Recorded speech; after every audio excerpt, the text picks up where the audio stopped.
Hola, ¿cómo están? Bienvenidos. Esta es otra edición de Eduardo Ledesma Pregunta. Y hoy nos acompaña aquí en el Teatro Oficial Juan de Vera la doctora Carolina Centeno. ¿Cómo estás, Carolina?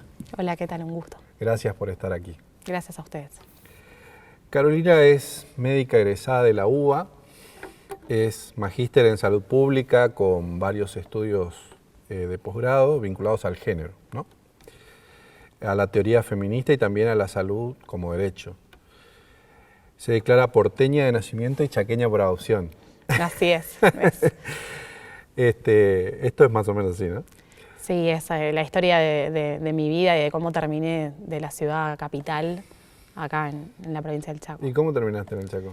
Y en realidad es medio bizarro todo, porque en el último año de la facultad decidí salir del diámetro de lo que era la capital federal y poder hacer las últimas rotaciones, las prácticas, y bueno, me tocó sin quererlo General San Martín Chaco, así que me vine con un bolsito a conocer y bueno, la verdad que llegar y ver lo que se hacía en ese momento como médica, cómo se actuaba, me animó a volver a Buenos Aires, a regresar, a terminar de rendir las últimas materias y con el título bajo el brazo volverme a la provincia. Mi especialidad es medicina general y de familia, que fue la que elegí por la vinculación social que tiene, ¿no? Desde el ejercicio, fuera de lo que es rompe con un poco el modelo médico hegemónico que impone muchas veces la facultad clásicamente, la formación, y bueno, desde el paradigma de la salud colectiva, de lo social, del ámbito territorial, de trabajar con la gente, para la gente y por la gente, bueno, fui como especializándome o buscando más que nada ir ahondando en herramientas que a mí me permitan poder pensar no solamente lo que es el cotidiano accionar de un médico a nivel del consultorio, sino también pensar en qué políticas, en qué herramientas a nivel más macro se podrían aplicar para poder beneficiar o poder mejorar la calidad de vida de las personas. ¿Vos crees que tu trayectoria, digamos, profesional también se fue como acompañando este momento que estamos viviendo ahora? ¿Cómo vos trazás ahí un paralelo o decís que tiene que ver con eso o no? Sí, en realidad uno hoy en día puede considerarse, yo me considero como una médica feminista, y el decir o el autopercibirse como feminista es claramente mucho más fácil en este contexto, que está todo lo que significa el movimiento de mujeres, la marea verde, la revolución de las hijas, ¿no? ¿Es más fácil?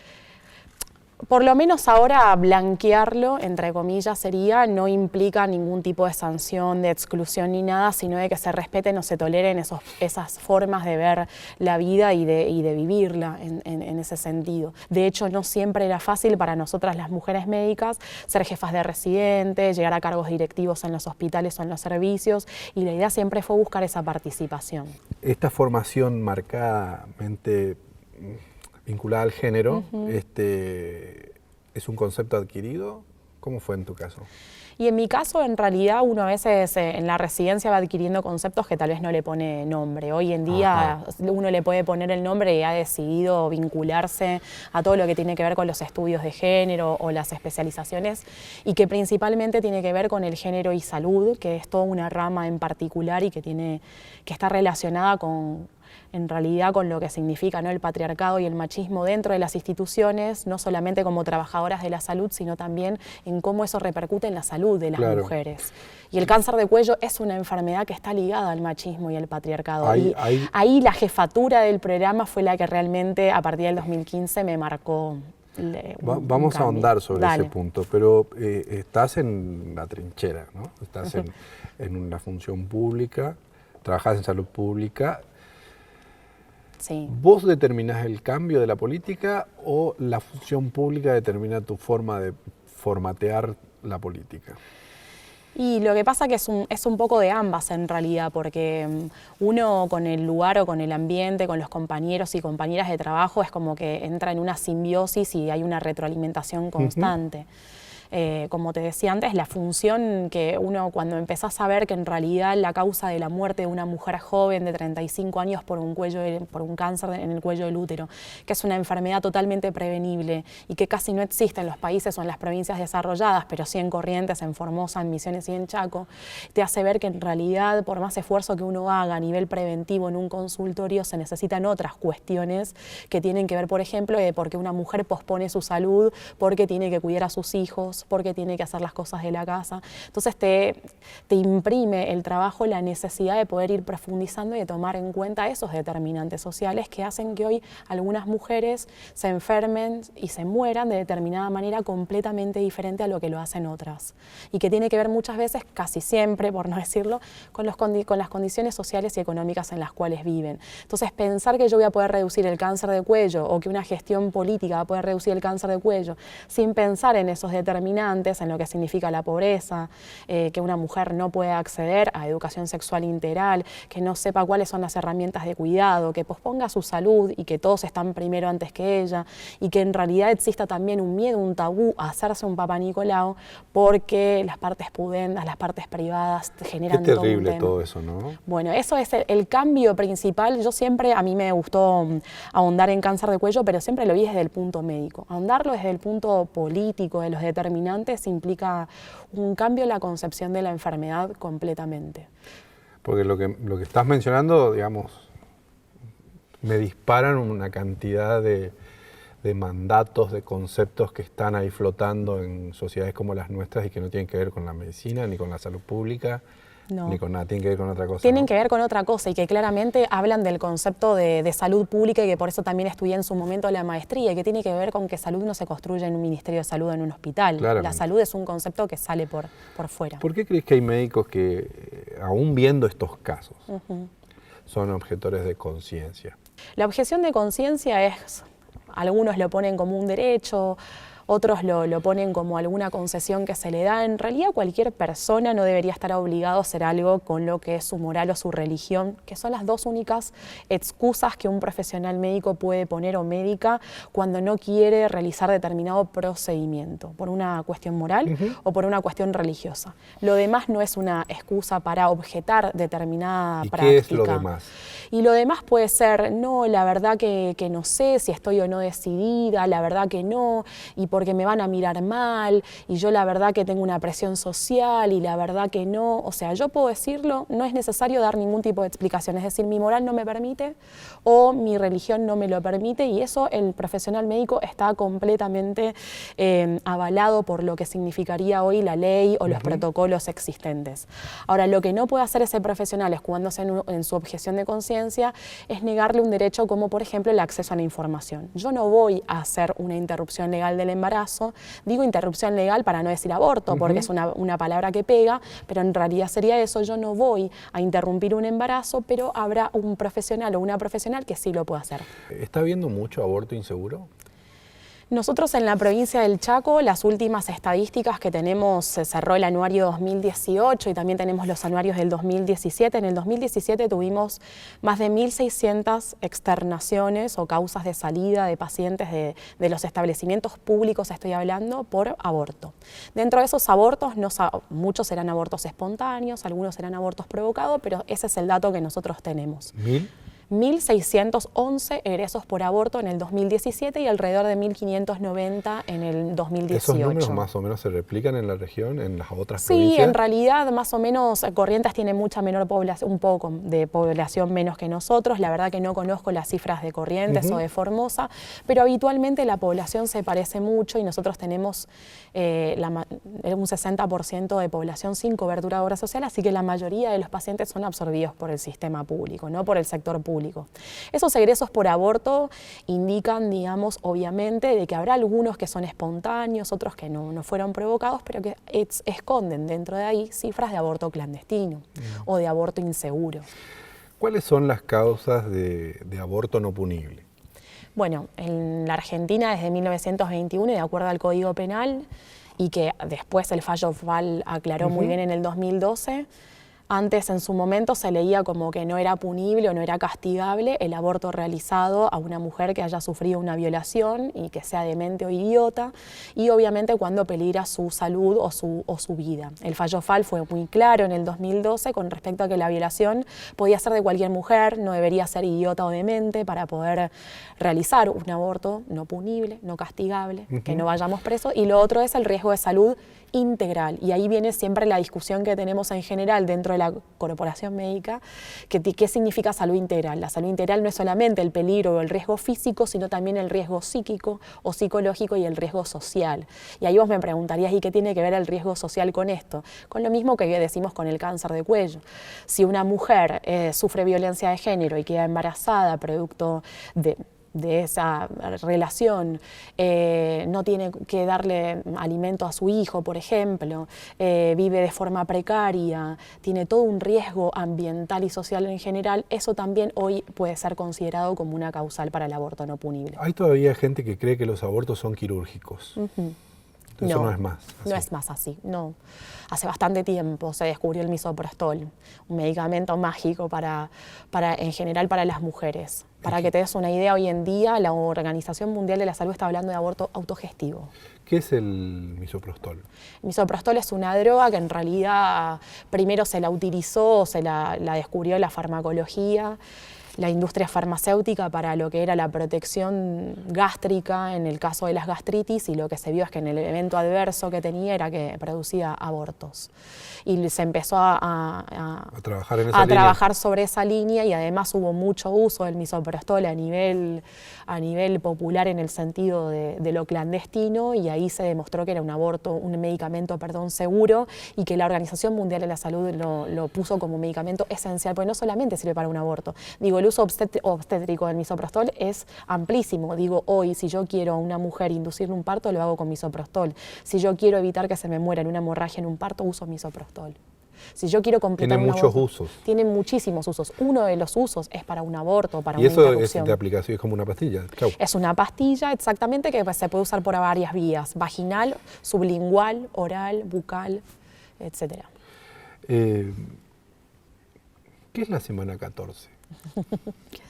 Bueno, es el límite que se impuso en su momento, que se puso o que se trató de colocar en el proyecto de ley, que ahora nuevamente se presentó en el Congreso, y que tiene que ver con las semanas de gestación en las cuales uno podría decir que la mujer podría concurrir a un establecimiento de salud, solicitar una interrupción legal del embarazo sin necesidad de justificar o de tener una causal que avale su interrupción. Decíamos que el aborto hoy no necesariamente se hace en un quirófano, ¿no? No, se hace en la casa. Pero se puede hacer también, eventualmente se puede hacer. Sí. Ahora, se hace en la casa con una pastilla. El Estado empezó a producir esa pastilla, ¿no? Sí, misoprostol se empezó a producir en Santa Fe, y que creo que estaban en condiciones de producir, digamos, para varias provincias. Por ahora distribuyen para su provincia propia. Producción como genérico. Exactamente. ¿Cuánto sale esa pastilla? El misoprostol, con la marca más conocida de hoy en día en el mercado, está entre 5.000 y 6.000 pesos la caja con receta. Sin receta es más cara, pero se consigue. Me decías que estás en el programa provincial de prevención de cáncer cervicouterino. Cervicouterino, sí, de cuello de útero. Y me decías también que esto está relacionado con los abortos. Tiene ahí una línea. Sí. Con los abortos inseguros, y ahí me gustaría que me amplíes un poquito. Bueno, en realidad tiene que ver con lo que estábamos hablando recién de los determinantes. En realidad, que tendría en relación una mujer, primero que obviamente todo lo que tenga que ver con aborto y con cáncer de cuello solo se puede producir sobre los cuerpos de las mujeres y, en nuestro caso, de los varones trans. Nosotros hoy tenemos todo lo que significa a nivel de la prevención del cáncer de cuello, una línea que tiene que ver con la diversidad y que tiene que ver con aquellos varones trans que todavía tienen útero. Claro, porque hay otro problema, ¿no? El problema adicional. No diría que es un problema, claramente, pero sí que tiene que ver, por ejemplo, con un abordaje sanitario completamente diferente. Donde hay un médico que atienda, que tenga ganas de atender. Imagínate que tenga que llamar a Raúl Torres para hacerle un Papá Nicolau. Por eso. Y lo tenga que llamar como Raúl Torres. Bueno, ahí implican otro tipo de cumplimiento de derechos que tiene que ver con el respeto a la ley de identidad de género, con lo que tiene que ver a crear servicios amigables donde una persona que se autopercibe varón y así desea que sea llamado con todo el derecho que tiene a hacerlo, pueda ser recibido de manera confortable, con amor, con respeto, sin discriminación en un servicio de ginecología. Lo otro que te decía tiene que ver con la cuestión de que son los cuerpos de las mujeres los que se ponen en juego y que tienen que ver con los determinantes. Claro. Digo, una mujer pobre muere por aborto, ¿sí? Clandestino inseguro si quiere interrumpir su embarazo. Una mujer con dinero no.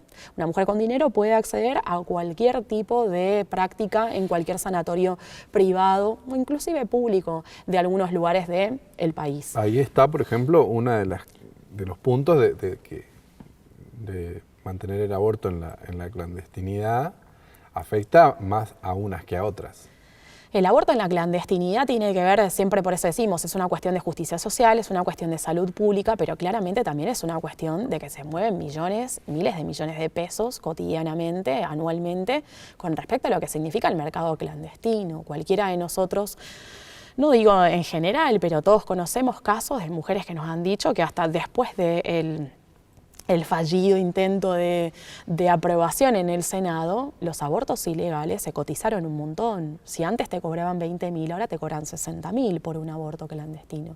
Entonces estamos hablando que además, inclusive la negativa a nivel del Senado ha generado un movimiento mercantil y de dinero muchísimo mayor de lo que era antes. ¿Por qué? Porque ahora está considerado como que sí, es una práctica clandestina, obviamente, porque lo que también pasó el año pasado es que se sacó la palabra aborto del closet. Antes del aborto no se hablaba. Claro.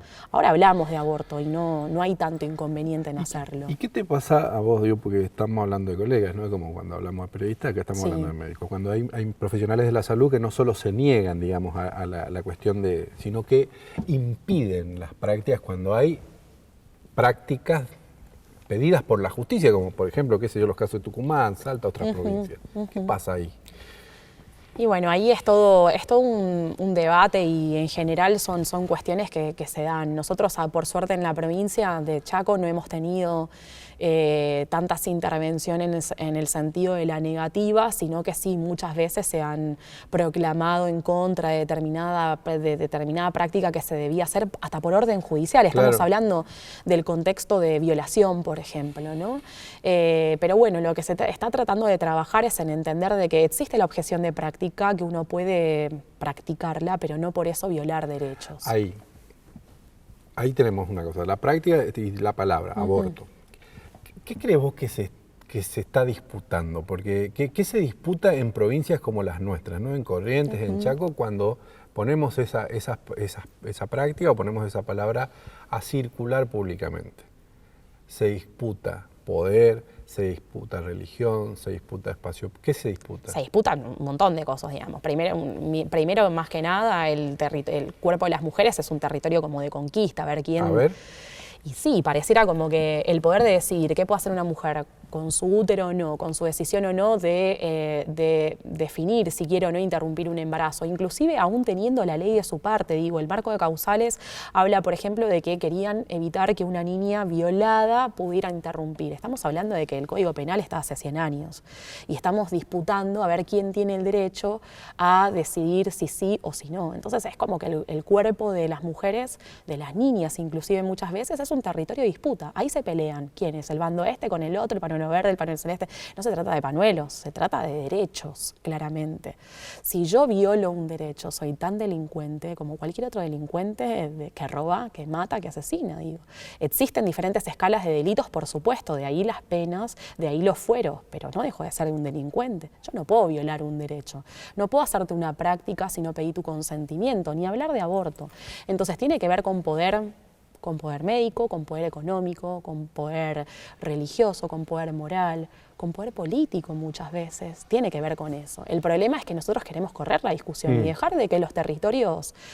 la discusión del aborto tiene que ver con la autonomía y principalmente con lo que nosotros denominamos la vida digna. ¿Qué es la vida digna de las mujeres? La vida digna es poder decidir cómo uno quiere vivir la vida, poder vivirla bien, con calidad y sin sufrir humillaciones. Porque cuando hablamos de aborto siempre viene además la cuestión del poder médico, pero el poder médico que sin llegar a hacer un aborto, por ejemplo, genera lo que hoy conocemos como violencia obstétrica o violencia ginecológica también dentro de los servicios de salud público y privados y que está relacionado también con la atención profesional y el género, ¿no? Lo que significa eso de nuevo salud. También ahí podemos hablar otro programa de eso, ¿no? Pero vos participaste en el Congreso de la Nación cuando se trató este tema y ahí dijiste que este debate del aborto fue traído por las mujeres y no por los epidemiólogos. Así es. ¿Qué es eso?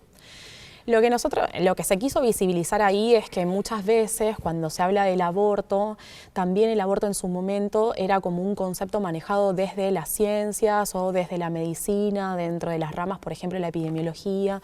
La epidemiología es la rama que estudia los procesos de salud-enfermedad en las poblaciones. La epidemiología es la que tiene los números. El número que te tiré decían en 1600 es lo que hacen los epidemiólogos, cuentan los casos de abortos que salieron. Pero esa problemática de ver que todos los años había más cantidad de muertas por aborto, menos cantidad de muertas por aborto, los epidemiólogos nunca hicieron una gran movilización. Ellos siempre se dedicaron a describir los procesos nada más, pero no a preguntarse qué era lo que estaba pasando ni a generar ideas o políticas o por lo menos pujar en el sentido de decir, bueno, este problema es lo que está matando a nuestras mujeres. Claro. En el Chaco en el 2017 murieron 3 mujeres por aborto. A ver, no mueren muchas mujeres por año, mueren 11, pero que mueran 3 de esas 11 implica un gran porcentaje dentro de lo que es la muerte materna. Y cuando hablamos de muerte materna, donde entra el aborto, estamos hablando de muertes injustas. Ninguna mujer debería morir por causas del embarazo, parto, puerperio. Y de ahí hay una cuestión también política, digamos, que asumo yo, tal vez pidiendo permiso, pero es que, ¿por qué esa vida vale menos que en todo caso otra vida, digamos, no? ¿La vida de quién Ni sería? bueno. Bien. Bueno, Esa es el aborto trae muchas líneas, digamos, ¿no? O sea, las líneas de discusión que se plantearon perfectamente lo que fue el debate del Congreso. Quiero que se entienda, es decir, sí. muere una mujer por Sí, aborto, ¿no? sí. Y el planteo que hace la gente que está en contra del aborto es a favor, supuestamente, de las dos vidas, ¿no? Pero se siguen muriendo. Entonces, ¿a favor de qué vida? Es ¿cómo haces la categoría vital? Bien, la diferencia por ahí muchas veces que nosotros siempre discutimos es, bueno, la ley de interrupción voluntaria, ley IVE del embarazo propone que toda mujer sin ningún tipo de causal pueda presentarse ante un servicio de salud y solicitar una interrupción si así lo desea. Esa es la solución ¿a qué? A la muerte de las mujeres en situación de aborto ilegal clandestino. Perfecto. ¿Cuál es entonces la solución para evitar eso de parte de la otra forma o de la otra visión que se tiene de la vida? Hasta ahora no hemos visto soluciones. Algunas soluciones han dicho la adopción prenatal, han dicho la adopción luego, la entrega. Nada que todavía saque al riesgo, por ejemplo, que tiene una mujer de parir y de morir durante el parto y continuar un embarazo, por ejemplo, producto de una violación. Cuando vos hablas de determinantes sociales de la salud respecto al aborto, estás hablando de esto, ¿no? De las chicas ricas, las chicas pobres. Sí. Mueren las pobres, ¿no? Sí, hoy el código postal determina tu forma de vivir y de morir mucho más que hasta si haces educación física, actividad física o no. Sí, me río porque es muy tremendo. Pero es así. Hoy vos decís, ¿qué código postal? 3.400 se saca en Corrientes. Bueno, 3.400, eso a vos te genera un riesgo mayor o menor de morir que cuando vos digas el interior de Corrientes, no sé, qué sé yo, por decirlo así. O África, o Ciudad de Buenos Aires. Digo, las mujeres de Corrientes, código postal 3.400, tienen muchísimo más riesgo de morir por un cáncer de cuello que las mujeres que viven en Buenos Aires, que nacen y viven ahí. Es así de simple. Determinismo geográfico puro. No es geográfico solamente, porque lo geográfico implica... en términos de la región NEA, la más pobre del país, etcétera, Y ahí empezamos por qué. Vos dirías, ¿por qué el código postal? Y porque el código postal implica eso. Y empezamos, la situación política, económica, social, ambiental, La pregunta es, ¿son muertes evitables? Sí. ¿Cómo crees que va a ir esta discusión? Yo creo que en algún momento la Argentina va a poder ya dio la discusión y la verdad que ha sido una discusión muy fructífera y se han puesto todos los argumentos sobre la mesa. Como te dije antes, se pudo sacar el aborto del closet y se puede hablar mucho más ampliamente que antes. Y por el otro lado, creo que Argentina va en un camino como Uruguay de despenalización y de legalización, que son dos cosas que si bien están juntas, son diferentes. Hablamos nosotros de legalizar, que no nos alcanza con despenalizar solamente. No queremos ninguna mujer presa por aborto, pero también queremos que el Estado se haga cargo de eso. Por ahí hay como una concesión, ¿no? Así, no queremos ninguna mujer presa, despenalizado. Pero también es cierto que queremos que el Estado se haga cargo, lo queremos legal. De hecho, sigue ocurriendo y también hay mujeres que se están organizando. De hecho, hay un organismo que funciona, el Socorro Rosa, ¿no? Que funciona en en Chaco y Corrientes y que son, digamos, como cuestiones que están sucediendo. Ahora, el Estado. Y bueno, el Estado hace lo que puede, en donde puede.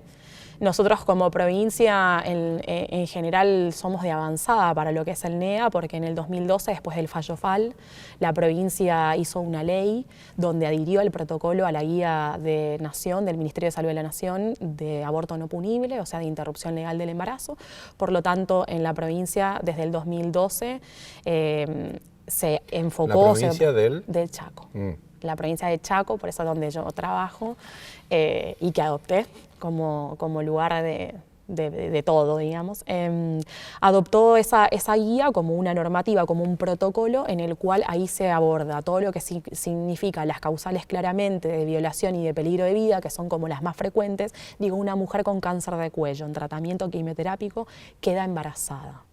Ojo que a ella se le da a decidir si quiere continuar con el embarazo o tiene que hacerse quimioterapia, lamentablemente va a perder el embarazo, va a tener que realizarse un aborto. La mujer es la que decide. Tuvimos casos de mujeres que se encontraron frente al embarazo y decidieron continuar con el embarazo sabiendo que iban a morir luego. Y así se respetó, porque lo que nos importa a los profesionales es que estamos a favor del derecho a que las mujeres decidan, pero que tengan la opción para poder decidir. Hoy las mujeres no tienen esa opción para decidir. Esas causas son las más frecuentes o por ahí las más fáciles. Las que no son tan fáciles son siempre las que corren peligro de riesgo de salud psicológico o riesgo de salud social, y que son las que aborda esa guía. Y desde esa guía nosotros tenemos interrupciones legales del embarazo en diferentes edades de las mujeres, de acuerdo a diferentes circunstancias, así las mujeres se presentan o no al sistema de salud. Claramente nosotras nos salimos a buscar a las mujeres concurren y consultan con nosotros. No sabemos cuántas mujeres hoy en el sistema de salud chaqueño son rebotadas a diario, seguramente, en los escritorios de los consultorios, porque nadie las asesora sobre cuáles son sus derechos en la provincia, y que existen dispositivos en los hospitales, en algunos centros de salud de la provincia, que pueden acompañarla en ese sentido, por lo menos aconsejarla. Antes del 2012 existía, a través de la política del ex Ministerio de Salud de la Nación, ya no tenemos ministerio, lo que se llamaban las consejerías pre y posaborto. Antes no había tanto lo de ILE, lo de la interrupción legal, pero por lo menos cuando una mujer decía, ¿qué tal, doctora? Vengo a decirle que si usted no me ayuda, me voy a meter una sonda, por lo menos había lo que se denominaba los espacios de consejería, o que hoy también denominamos política de reducción de riesgos y daños. El famoso 0800 de salud sexual que existe, que es una línea nacional, sirve para eso, para decirle, bueno, está bien, vos vas a abortar, hacelo con misoprostol, que nadie te meta una sonda, no te metas una aguja de tejer, no te pongas un tallo de perejil, porque nuestras mujeres todavía hoy, casi en el año 2020, pleno siglo XXI, abortan con perchas, con agujas y con tallos de perejil. ¿El aborto legal es un problema de salud pública? Ni hablarlo. ¿O es un asunto moral? No, claramente la moralidad no está exenta en cada una de las cuestiones que hacemos y desde dónde. Pero la moralidad, ¿dónde debe dirimirse? Pero la moralidad es un problema privado, propio, individual. Cuando nosotros hacemos salud, cuando nosotros estamos frente a las pacientes, a las mujeres, cuando somos funcionarios públicos, porque recordemos que yo soy médica de salud pública, soy funcionaria pública del Estado y me caben las mismas responsabilidades y derechos también que a cualquiera de ellos, nosotros estamos para garantizar derechos. Por eso es una cuestión de salud pública. Muchas gracias. No, por favor, al contrario. Gracias también a ustedes por estar ahí. Recuerden que este y otros episodios se pueden ver a través de la plataforma eduardo-medioledesma.com, de la plataforma digital del Diario El Litoral, de Radio 2, y también se repone por la televisión a través de T5 Satelital y Canal 5 de Montecaseros. Muchísimas gracias.